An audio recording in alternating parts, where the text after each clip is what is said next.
Take the money, I promise. I don't want your money. I just wanted to shut you up. The air at Maison Ardent is thick with the scent of seared steak and expensive perfume. It's a Friday night in Ashford, North Carolina, and the room is a choreographed dance of white linens and hushed whispers. Among the staff is Elena Moore. At 25, she is a striking presence, her deep ebony skin glowing under the warm amber hue of the restaurant's chandeliers. She moves with a quiet, mechanical efficiency, her hair pulled back into a sharp, professional bun that highlights the elegant line of her jaw. To the diners, she is a ghost in a uniform, a vessel for their wine and fine china. They don't see the calluses on her fingertips or the way her dark, observant eyes linger on the mahogany Steinway grand piano in the corner. They don't see the daughter of a South Carolina nurse who learned to find the rhythm of life in the face of struggle. The piano has always been her sanctuary, a place where she could translate the complexities of her world into melody.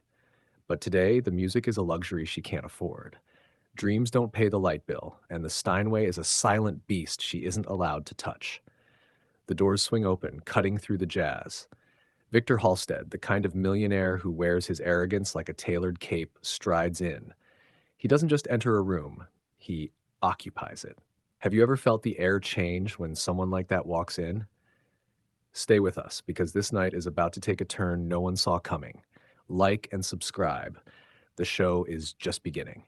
Victor doesn't just order dinner, he demands an audience. He snaps his fingers for service and treats the waitstaff like background actors in the movie of his life. Elena is assigned to his table. She remains a professional wall of ice, refilling his scotch and ignoring his smirk.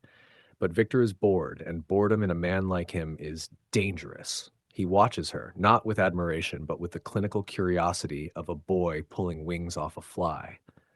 "You're too efficient, Elena," Victor says, reading her name tag with a mocking drawl. "It's robotic. Surely there's a human soul hiding under that apron. Or is this all you were meant for?" Elena's pulse quickens. She thinks of the nights she spent mastering Chopin by candlelight. She thinks of her mother's voice. "Never let them make you small." "I have my passions, sir," she replies, her voice steady. "Passions." Victor laughs, turning to his entourage. "Let me guess. Poetry?" "No, you have the hands of a musician." Have you ever been singled out by someone who wanted to see you fail? Tap that like button if you've ever had to bite your tongue. As the main course is cleared, Victor's game escalates. He stands up, his voice booming across the restaurant, silencing the other diners. "My waitress tells me she's a musician," he announces, gesturing toward the grand piano. "And since the house pianist is on break, I think it's only fair she treats us to a performance. $100 if you can play a scale, $500 if you can finish a song." The room goes dead silent. The manager begins to step forward, but Victor waves him off with a look that says, "I own this street." It's a public execution of her dignity. He expects her to stutter, to blush, and to scurry back to the kitchen.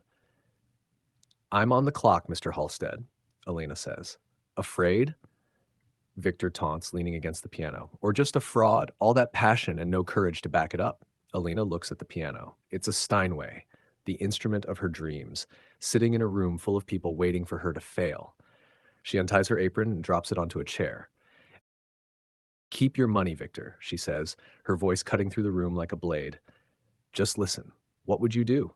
Walk away or take the stage? Don't blink. The climax is seconds away." The walk to the bench feels like a mile. Elena sits. The keys are cool beneath her fingers. She starts with a single dissonant note that makes Victor chuckle. But then she exhales. The music starts. Not a simple scale, but a fiery, complex, original composition. The low notes vibrate through the floorboards, grounding the room, while the high notes soar like a bird trapped in a storm. She isn't playing for the tips or the crowd. She's playing for every shift she hated and every dream she deferred. The clinking of silverware stops. The kitchen staff crowds the doorway. Victor's smirk doesn't just fade, it vanishes. He looks small against the backdrop of the sound she is creating. She is no longer a server. She is a force of nature. When the final chord echoes and fades into the rafters, the silence lasts for 5 full seconds. Then the room explodes. A standing ovation from the very people who hadn't looked her in the eye all night. Victor reaches for his wallet, flustered, trying to reclaim control through his wealth. Fine. Impressive. Here's 1,000. Elena doesn't even look at the cash. She looks him dead in the eye. It was never about your money, Victor. I just wanted you to be quiet. The power in the room has shifted permanently. Victor and his entourage slink out minutes later, their check paid in hushed tones, their bravado extinguished. Elena doesn't quit her job that night, but she walks home differently. Her chin is higher. The waitress was a mask. The artist is the truth. A few days later, the manager approaches her. A diner from that night, a woman with connections to the North Carolina School of the Arts, left a card. It wasn't a contract, but it was a door, an audition, a chance to be heard. Elena goes home to her cramped apartment and sits at her old, out-of-tune upright. She plays the same song she played at the restaurant. It sounds even better here, because now she knows. Her talent doesn't need a millionaire's permission to exist. The truth is simple. No one gets to define your worth but you. What dream have you been holding back because you're afraid of the victors in your life? Let us know in the comments.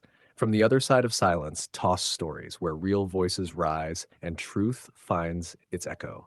Like, subscribe, and share this story, because your moment might be closer than you think.